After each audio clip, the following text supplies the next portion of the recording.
I'm Nick Snow, watching Government for Oil and Gas Journal in Washington, D.C.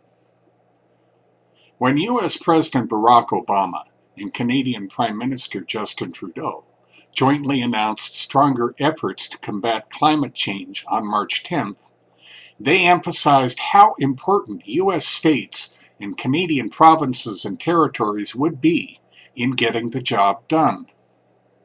The notion that governments, one step below the federal level, are well equipped to not just implement, but help formulate workable national environmental policies embraces a concept known as cooperative federalism. Theoretically, it's a fine idea. It's at the core of the Clean Water Act, Clean Air Act, and Resource Conservation and Recovery Act, among others in the U.S.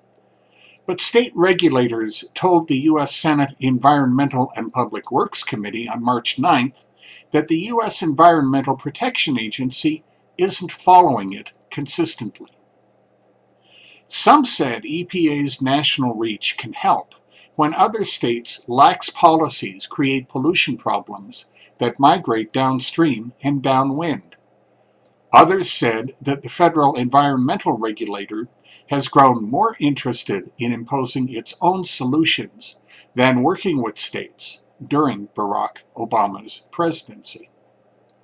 We have successfully worked with EPA for decades under a relationship where the federal and state governments work cooperatively, said Arkansas Department of Environmental Safety Director Becky Keogh. Now, we have an increasingly diminished role.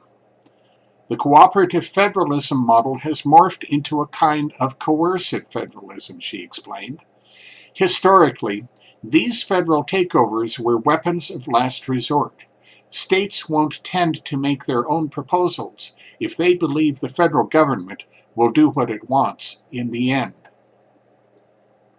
Randy C. Huffman, Cabinet Secretary for West Virginia's Department of Environmental Protection, said that in the past few years, EPA and other federal agencies seem to have tried to remake the U.S. regulatory landscape. They have undertaken this effort with a marked indifference to the impacts of their continual parade of new regulatory demands on state agencies that are already resource constrained in carrying out existing mandates, he testified. State agencies face flat, if not declining, budgets for funding and personnel. Each new regulatory burden EPA places on the states further stretches our finite resources.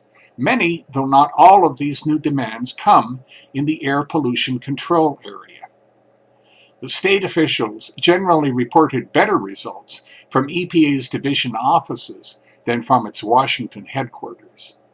EPA Region 1 engaged Vermont as a full partner every step of the way as it developed the total maximum daily limit for Lake Champlain, said Vermont Agency of Natural Resources Secretary Deborah Markowitz. We are confident that this TMDL can be successfully implemented, taking a watershed approach to hold our municipalities, highways, farms, and developers to a high stormwater management standard, while reducing wastewater treatment pollution over time, she maintained.